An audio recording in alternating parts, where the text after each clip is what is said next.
কোচবিহার জেলার বানেশ্বর নামে একটি ছোট গ্রামে বড় হয়েছি। এখন চাকরি সূত্রে বাবা মাকে ছেড়ে কলকাতা শহরে থাকি। ইচ্ছে ছিল বাংলাতে মাস্টার্স করার।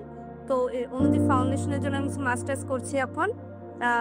গ্র্যাজুয়েশন কমপ্লিট করার পর অনুদীপ ফাউন্ডেশনে সিআইটি পোস্টটা কমপ্লিট করার পর কলকাতাতে এখন টরাস বিপিওতে কাস্টমার সার্ভিস এক্সিকিউটিভ হিসেবে কাজ করছি এবং সাথে আমি পড়াশোনাটাও চালিয়ে যাচ্ছি।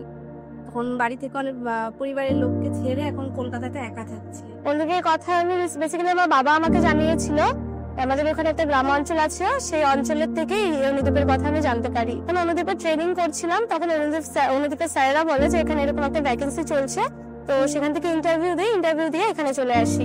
আমাদের পরিবারের ও একমাত্র মেয়ে যে মাস্টার কোর্স করতে চলেছে, কোচবিহার থেকে কলকাতায় গিয়ে একই সাথে চাকরি এবং পড়াশোনা করা সহজ কথা নয়। আমাদেরকে ভালো রাখার জন্য ও মাসে মাসে আমাদেরকে টাকা পাঠায়।